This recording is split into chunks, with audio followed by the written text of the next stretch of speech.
I have to go with my mom first, so use this money to get to the hospital. My husband gives me $20 suddenly, and I'm surprised. I can only stare as he drives away, leaving me alone while I'm in labor. Shockingly, he prioritized picking up his mom for her lessons over being with me during this crucial time. Despite his mom constantly putting me down, I tolerated it for the sake of our unborn child. But now, I realize someone who neglects their child doesn't deserve to be a parent. Despite the pain, I decide to face childbirth alone. I'm Catherine. I married Bob, who is 3 years older, right after college.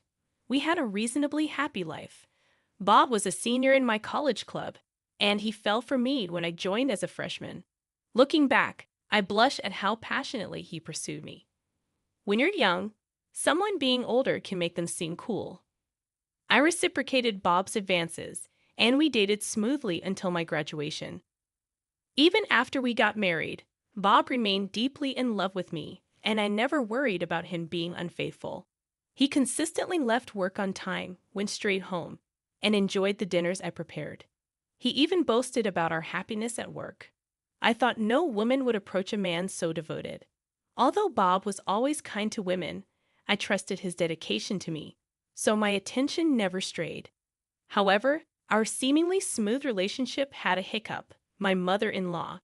I thought issues between mothers-in-law and daughters-in-law were outdated, but when she first saw me, she frowned and criticized my appearance. She commented on my hair, accusing me of hastily dyeing it to look innocent. It was embarrassing, and I wished she had expressed her concerns more kindly. This happened during my first visit to my in-laws before the wedding, and it left me feeling terrified and mortified. Despite my efforts to fix my hair color the day before, she saw through it. Though I made an etiquette mistake, I wished for a gentler approach. Being virtually kicked out of my in-laws' home on my first visit, separated from Bob because of my hair color, I was downcast. Later, Bob reassured me, saying his mom was just nervous and came off a bit harsh, insisting that she really did like me. "Don't worry. She's on board with our marriage and wants you to visit again," Bob said in a nonchalant tone, which irritated me. She insulted me in front of him, and now he seemed to be defending her. I couldn't shake the feeling that her invitation wasn't genuine. Was she planning to make us live with her and subject me to constant criticism? Despite my concerns, when we did get married, my mother-in-law didn't suggest such a living arrangement. I felt relieved, but it didn't last long as she started frequently calling Bob to come over. He's done with college and got a job back home, and now he's married all of a sudden. I've been so lonely. Why don't you let Catherine have a break and come stay with me for about a week? I was surprised to see such emails addressed to Bob. Showing me the message, Bob asked for my opinion. Without waiting for him to answer, I called my mother-in-law and explained, "I appreciate your concern, but we still have unpacking and paperwork to do. It'll be a while before he can take a break. I'm sorry." In response, she insisted, "You can do the unpacking yourself. Don't always rely on my son." I nodded and ended the call. It felt like she was pretending to care about me, but her real motive was to have her son by her side. Was there no consideration for a newly couple? I felt frustrated with my inconsiderate mother-in-law and upset with Bob, who went along without resisting. He explained that his mother had always been overprotective, especially after separating from his father. When he decided to go to college, she tried to stop him, even crying. Though he managed to convince her, they maintained nightly communication through emails or phone calls. While I admired their close relationship, I began to question if there should be some appropriate boundaries, given that they were both adults. Despite this, I recognized that every family has its dynamics, and it wasn't fair to judge. One weekend, my usually late-sleeping husband surprised me by waking up early to go shopping with his mom. She wanted his opinion on buying clothes, and he promised her first, leaving me upset. I suggested doing something together on our day off, but he insisted on keeping his promise to his mom, who was waiting outside. Rushing to the entrance in my pajamas, I saw my mother-in-law's red car parked outside. With a sly smile, She teased me for still sleeping at that hour and suggested getting me an alarm clock as a gift. Laughing, she took my husband's hand and led him away cheerfully. I was dumbstruck, watching their intimate interaction as they drove away. After that incident, I noticed changes in my husband. He almost stopped doing the household chores he used to handle regularly and began visiting his parents' house almost every weekend. His attitude towards me turned more demanding, criticizing my habits. He claimed I was lazy and not fulfilling my duties as a housewife, even suggesting I visit my parents. I never knew what my mother-in-law said about me, but my husband seemed influenced by her. He never complained about my naps or lack of makeup when we were dating, but now he echoed his mother's concerns. Considering how my mother-in-law treats my husband like her boyfriend, it felt like she was just trying to annoy me. I had hoped things would improve when we had a child, but my doubts about my husband increased. Soon after I found out I was pregnant, my husband was thrilled, expressing joy and support. However, my mother-in-law's harassment escalated. She frequently called my husband for trivial matters like shopping, doctor visits, or house cleaning, leaving me pregnant and alone. When I tried to explain to my husband that his mother's actions seemed malicious towards me, it didn't go well. He got suddenly furious, insisting that his mom cares and suggests I spend more time with my parents. He warned me that getting upset like this would affect our baby and urged me to accept his mom's care. After that, he frequently left me alone. As my morning sickness worsened, I expressed my need for his support, but he dismissed it, saying his mom wanted to be alone during her pregnancy too. Feeling physically and mentally drained, I decided to face the challenges on my own. On a day we were shopping for baby items, we unexpectedly ran into one of my husband's colleagues. The colleague praised Bob for attending parenting classes and being excited about becoming a dad. Surprised, I blurted out my frustration, but Bob quickly downplayed it with a sheepish grin. It turned out he had been portraying himself as an enthusiastic, soon-to-be dad at work, even making up stories. Although I stayed silent to avoid an argument, my anger started to build up. Despite my feelings, he continued to prioritize errands with his mother-in-law, and when we met his colleagues, they would envy me, saying, "Catherine, you've got yourself a dream husband." Over time, this behavior eroded my trust in Bob's actions and words. I can't confirm if the stress triggered it, but one weekend, while making lunch, I noticed my pants were wet. The realization hit me, my water had broken. I urgently called to Bob, still asleep, telling him to prepare the car immediately. Bob, initially groggy, quickly grasped the situation, turning pale and rushing to assist me.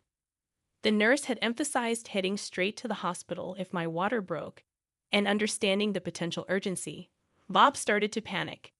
As we were finally in the car and on our way, with contractions starting, Bob's phone rang.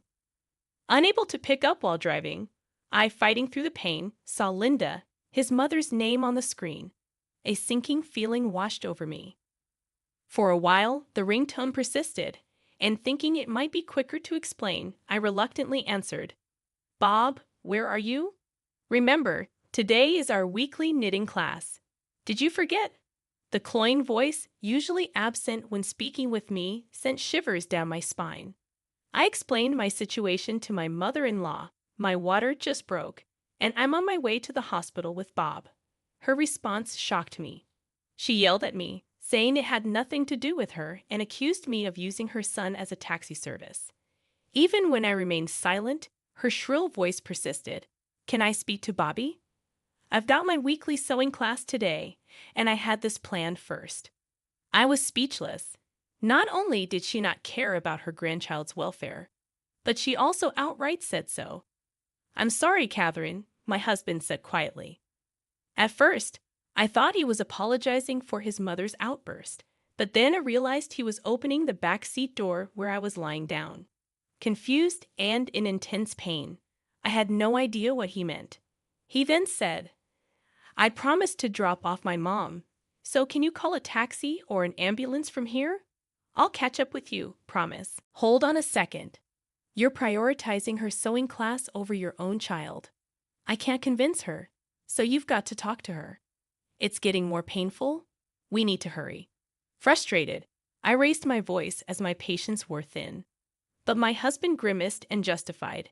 It's a weekly thing. Can't be helped, right? I'm sorry. I forgot to tell you about it. Here's some money. Try to manage with this. He handed me $20 from his wallet, then returned to the driver's seat and drove off without hesitation, leaving me not far from home. This couldn't be happening. Left near our house, mindful of the neighbors, I quickly looked up a taxi service. Meanwhile, I felt the amniotic fluid flowing between my legs. Panicking for our baby's safety, tears welled up as I struggled with my phone. Neither the baby nor I deserved this, Catherine. Suddenly, I heard my name being called. I turned and saw a familiar face. You look so pale. No time to chat. Get in the car now. This kind person helped me into the back seat, and her husband adjusted the front seat for my comfort. The rest was a blur. Upon arriving at the main hospital, they quickly wheeled me into a room prepared by the nurses. Despite the intense pain, I was told I still had some time before giving birth and should rest. The agony was so overwhelming that at times I felt like passing out. Then my phone rang. Thinking it might be my mother returning my call, I discovered it was my husband. Looking at the clock, nearly 3 hours had passed since my water broke, and I was appalled that he was just arriving at the hospital. Annoyed, I decided not to answer, but he persisted in calling until I reluctantly picked up. Catherine, help me. I need you to explain the situation for me. It would have been comforting if he had shown some concern for me. I don't know what's going on with my husband, but even if he were in danger, he had no right to seek my help after abandoning our child. Who do you think you are? How dare you say something like that? I shouted at him over the phone and abruptly hung up. Shortly after, I went into labor alone. It would have been reassuring to have a supportive husband during such a crucial time. However, if a clueless husband incapable of prioritizing is present, maybe it's better if he stays away.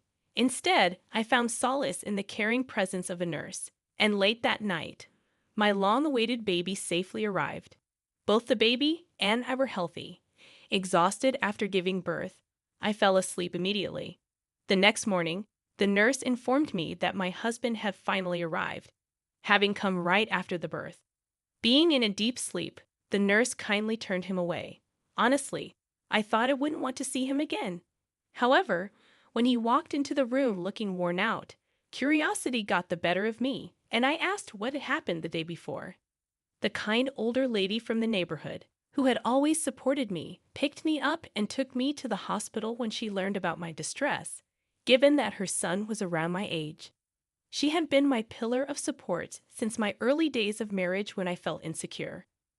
When she learned about my husband dropping off his mother for her hot classes, she became furious on my behalf. Little did I know that her anger would escalate the situation. After dropping me off at the hospital, she apparently spread the word throughout the neighborhood. As the head of the local community association, she had significant influence, and her friends confronted my husband en masse. The situation became so chaotic that rubberneckers gathered around our house, seeking my assistance. In this turmoil, he clearly displayed his lack of intelligence. Despite receiving no calls from my mother-in-law, I had already made up my mind. Can you please leave? I'm not feeling well, and my parents will be here soon. They know about this, right? In a pitiful tone, my husband mumbled, I want to apologize. Can I stay? Annoyed, I responded, I don't care if you want to apologize. I'll be busy, so leave, please. Ignoring my cold response, he persisted, by the way, where's our baby? Let me see him once, and then I'll leave. Fed up, I instructed him. Just go. There are other expecting mothers here, so get out. Unfazed by my dismissal, he lingered. So I turned my back, pulled the covers over myself, and ignored him. Hey, I'm sorry. Can you at least call my mom? I want to send her a picture of the baby. Should I call a nurse? My husband reached out and shook me. Unable to tolerate it any longer, I was about to push him away when my parents entered the room. My mom rushed to my side, pushing my husband away, and exclaimed, "What are you doing? Don't touch her." Filled with anger, she scolded him. "How dare you shake a woman who's just given birth? After what you did, how dare you show your face here? I'm so disappointed in you. Get out now." Even I had never seen my mom so furious. My husband finally left the room, intimidated by her, and my dad followed him out, surely giving him a piece of his mind. During my hospital stay, I refused to see my husband. After being discharged, I took the baby and went to my parents' house. Fearing potential harm, I brought up the idea of divorce over the phone. From now on, I'll be proceeding with the divorce through a lawyer, I informed him, along with the claim for damages. I disregarded any objections from him. The damages referred to the scratches and bruises I got when he forcefully pulled me out of the car. Despite his attempts to make excuses, I presented testimony from the neighborhood lady and her husband, along with photos of the injuries from that day. He fell silent. My lawyer suggested that, considering the gross misconduct towards a pregnant woman, the compensation might be substantial. While occupied with caring for the baby, my mother-in-law, Susan, once stormed into my family home. The rumors spread by Catherine didn't die down easily, and the neighbors' looks were chilly. She blamed me for not respecting their family, but my intimidating father took charge. He drove both mother and son away, and at times I wondered if we should have done this from the beginning. However, my dad insisted that the head of a family doesn't easily step into the limelight trying to sound cool about it. As I got the hang of parenting, I invited the neighborhood lady to my home and introduced her to my parents. She quickly became friends with my mom since they were of the same age, and they decided to stay in touch. The neighborhood lady shared a story she heard from a friend who works part-time at my ex-husband's company. This friend, like her, enjoys gossip and seems to have shared the ex's story with others. At some point, the tale spread and got exaggerated, damaging his reputation severely. Posing as a devoted new dad and husband, the backlash was significant, leading him to quit his job.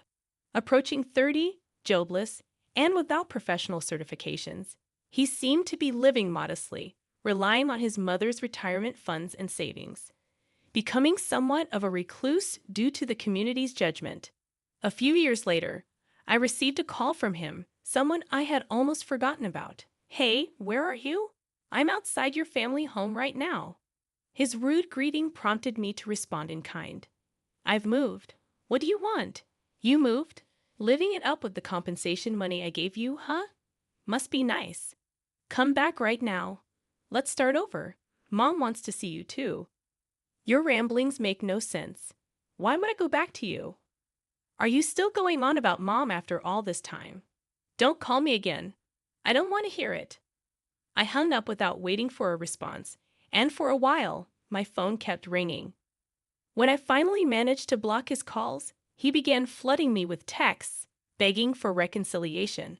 I read them just to be sure, but they were filled with nonsense like, "Don't you think it's sad for a child not to have a father?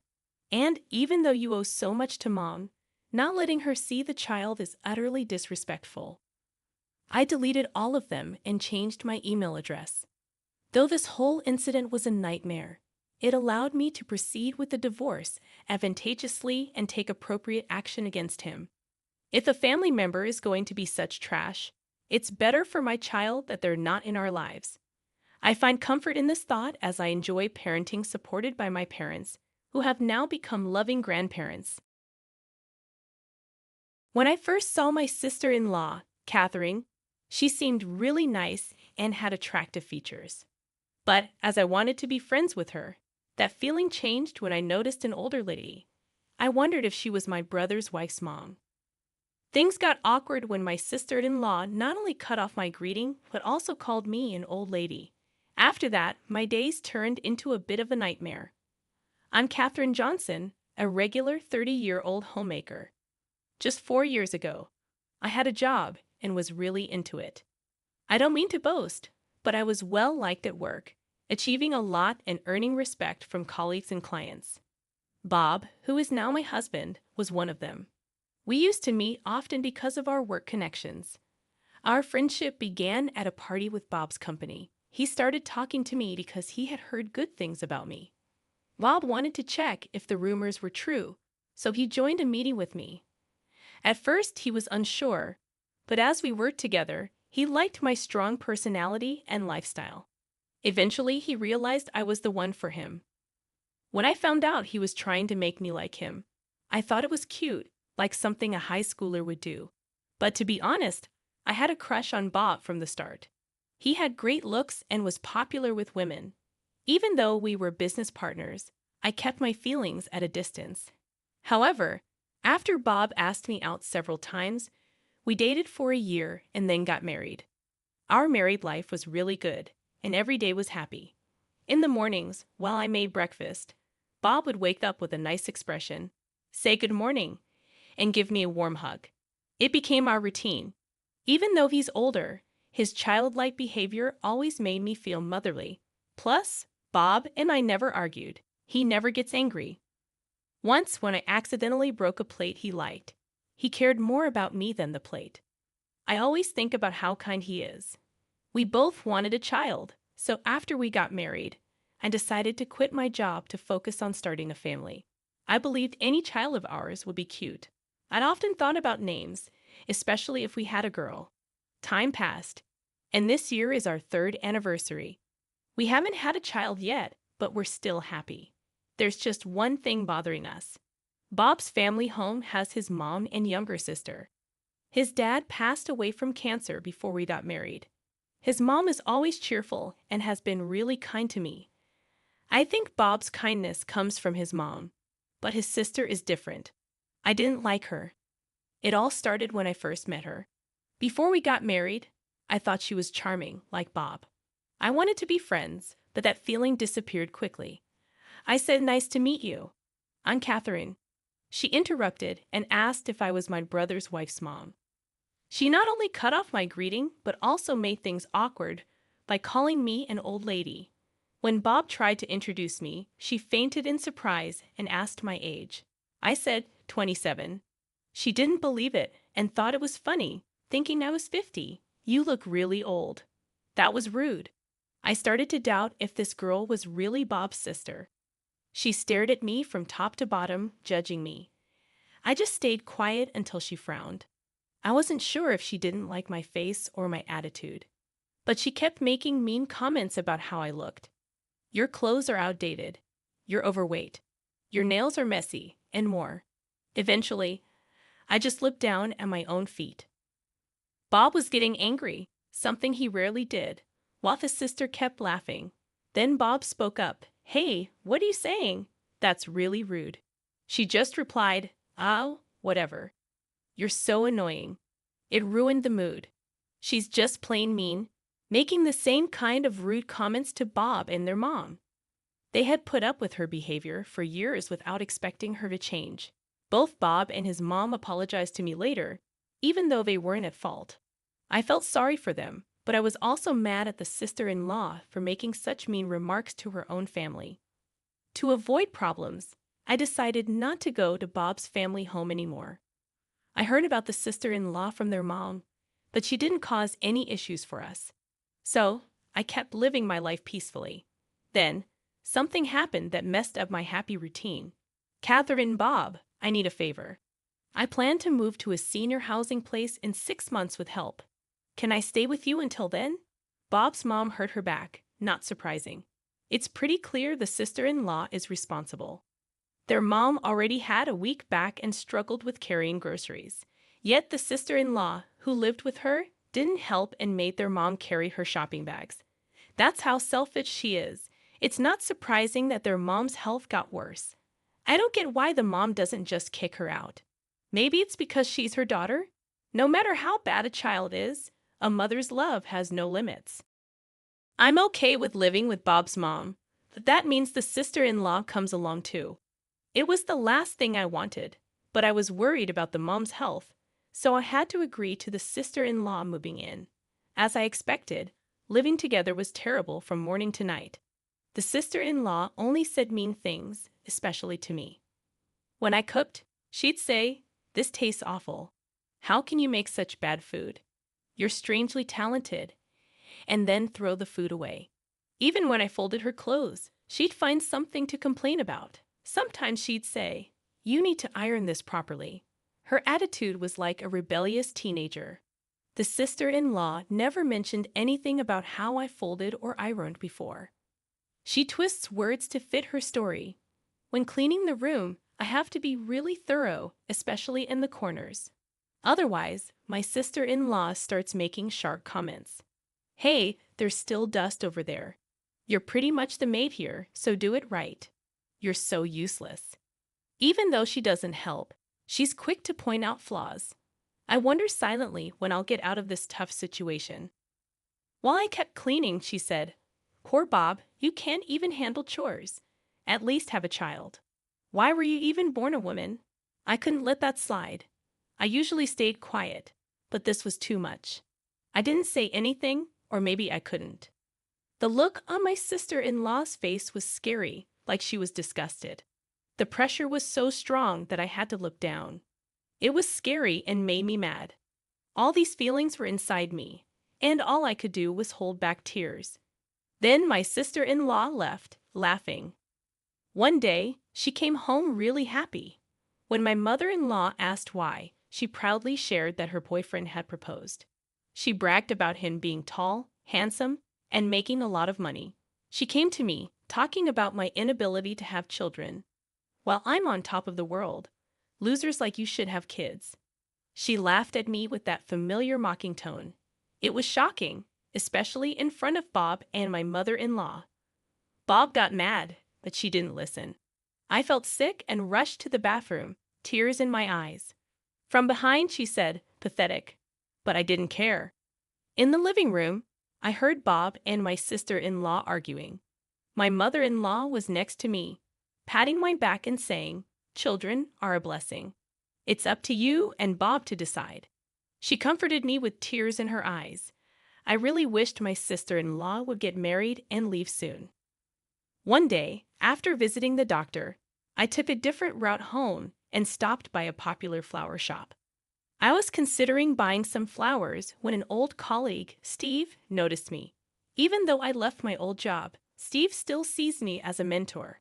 We occasionally text about work, but it's been 3 years since we last met. We chatted for a bit, and he shared that he's getting married soon. They had a date planned later that day.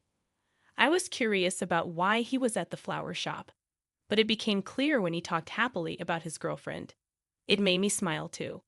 When it was time to go, Steve picked out flowers and went to pay. While waiting, I looked at the flowers, trying to decide which ones to buy. When Steve returned, he had 2 bouquets and gave one to me as a gift. "This is for you. It's baby's breath, and it means gratitude and happiness. I've always been thankful for you, Catherine. Please continue to be there for me." With that, Steve headed to the train station. Gratitude and happiness, huh? I never chose flowers based on their meaning before, and I thought Steve was a warm-hearted person. I rushed home to tell my husband about this special event. When I got home, my sister-in-law wasn't there. She had gone out. I put the baby's breath in a vase and made dinner with my mother-in-law. It felt nice to have some time with just the 3 of us after a long time. With my sister-in-law away, my mother-in-law enjoyed her favorite TV show that starts at 7 p.m. that night. I told my husband about the day, and we both went to bed happy. The next morning, my sister-in-law came home with a bouquet of roses and threw them at me. She said, "Put these in a vase," and then went to her room. When I tried to put the bouquet in a vase, most of the flowers were broken or torn, so I had to throw them away. I wondered how roughly she had handled them. I started feeling sorry for her boyfriend. After taking a closer look, I recognized the bouquet wrapping. When my sister-in-law changed into her home clothes, she started talking again. "I'm bringing my boyfriend over this Saturday. Make sure you dress decently, okay? Honestly, I wouldn't even want him to see you in your usual tacky outfits." Her words annoyed me, but the thought that my time with her would be short brought some relief. On the planned day, Bob and I were out shopping as my sister-in-law had asked. My mother-in-law texted to say that my sister-in-law's fiance had arrived while we were away. She probably didn't want me to meet him. When we returned, the living room was busy. When I went to greet them, my sister-in-law gave me a nasty look. I'd accidentally made eye contact with the fiance. After a brief look, my sister-in-law, seeming to dislike it, said, "Don't just stand there. The tea's gotten cold. Go get a fresh one." Her fiance tried to help, but she stopped him. My mother-in-law liked the pretty roses and baby's breath in the vase. My sister-in-law made a mean comment, saying, "Why are your flowers and the ones I got from my boyfriend in the same vase? It's terrible. Separate them or throw them out. Your flowers are dull and not cute at all." She took the baby's breath from the vase and dropped it on the floor. While I served the fresh tea and put the baby's breath in another vase, my sister-in-law kept making mean comments. Seemingly bothered by my silence, she purposefully spilled the tea I had just poured, making a mess on the floor. The floor, which my mother-in-law and I had cleaned that morning, was now stained brown. I could see my sister-in-law looking nervous and agitated from where I stood. Bob brought a cloth to help me clean the floor. "Bob, you don't have to do this for her. Come on, let's sit and chat." The atmosphere was tense. Did my sister-in-law not realize that her words were causing problems? Her fiance, who was watching everything, tried to defend me with his words. But of course, my sister-in-law wasn't happy about it. "Why are you defending her?" "You should only be looking at me," she said. "Things were getting worse. Isn't she your sister?" Her fiance asked for clarification. In response, my sister-in-law said her usual mean phrase. "Nah, she's just the maid here, so it's okay." My mother-in-law tried to stop my sister-in-law, but as expected, it didn't work. She kept going with her usual mean comments. After she finished, her fiance looked at her and said something surprising. "Let's break up." What? Steve was really upset. No wonder, considering he was Steve. I had a feeling that my sister-in-law was engaged to Steve. The bouquet of roses she brought home was the same one Steve had bought just the other day. Catherine is a coworker, someone I really respect, and who's kinder than anyone else. "Remember the baby's breath flower you said wasn't cute? I sent it to Catherine. Sorry for my bad taste." "Hold on. I didn't know you both worked together." My sister-in-law, who was happy a moment ago, started to panic. "Just because you didn't know, you think you can make fun of him. I'd always heard about you being mean, but Catherine isn't like that." Steve looked stern. My mother-in-law looked down, and my husband stood next to me, glaring at my sister-in-law. Everyone in the room was disappointed in her. Seeing this, my sister-in-law looked at me, hoping for support. "Is this a joke? Please tell me it is." She pulled my collar so hard it stretched my shirt. I firmly shook off her hand. "I've put up with your mean comments for so long. After everything you've done, don't come to me for help now." For the first time, I showed my true feelings towards my sister-in-law. "You've got to be kidding me. You can't do anything right. You can't even have kids. You're finished as a woman." As my sister-in-law tried to slap me, Bob stepped in and grabbed her hand. Bob, who had been silent until now, took a cup of tea and poured it over my sister-in-law's head in anger. Then he shouted at her in a low, booming voice. Bob started telling the truth about our struggles to have a baby. It wasn't me who couldn't have children, it was Bob himself. Bob had a problem that made it hard to have a baby. But with the right treatment, it got better, and now I was pregnant. Angry at my sister-in-law's mean comment, Bob told her to say sorry right away. Seeing her brother really mad for the first time, my sister-in-law was so surprised that she fell on her butt. "What's happening, Mom? You're on my side, right?" My sister-in-law held onto my mother-in-law's hand, trying to cling to her leg in a funny way, but she got pushed away. "I'm done with you. I've let a lot slide because you're my daughter, but I've had enough. Leave this house now. You're the worst daughter, you ungrateful brat." My sister-in-law thought her mom was her last friend, that even she left her. Clearly, she was shocked by this too. She ran to her room crying. Steve said he would talk to us later and left. My mother-in-law hugged me and said, "You went through a lot. You did well," while patting my head. My mother-in-law, hearing for the first time that I was pregnant, cried with a smile, saying, "Why didn't you tell me sooner?" Congratulations. Bob said sorry for not protecting me properly. It was a crazy few minutes, but I felt better after finally telling my sister-in-law how I felt. I'll never forget what happened today. Later, my mother-in-law moved to a senior living place, and we sold a family home. Bob and I decided to move closer to her because we wanted her to see our child grow up. I haven't heard anything about my sister-in-law since then. After that, Bob made his sister leave the house, taking all her things with her. Nobody has been in touch with her, so we don't know where she is or what she's doing. Steve sent me a text saying he sent a letter and some flowers. A bouquet of baby's breath just arrived. I put it in a vase and started reading the letter. "Catherine, I'm sorry for my late response. How are you? Congratulations on your pregnancy. It was such unexpected happy news that it even made me happy." The letter talked about his relationship with my sister-in-law. After the incident, it seems Steve and my sister-in-law met once. It came out later that my sister-in-law was seeing someone else too. Steve found out when the other man contacted him. They cut ties and aren't in touch anymore. If they had gotten married, he would have regretted it. The letter was full of gratitude. I should be thanking Steve, but he's really a sincere guy. I truly hope he finds happiness. The end of my sister-in-law, who bullied me a lot, was unexpected.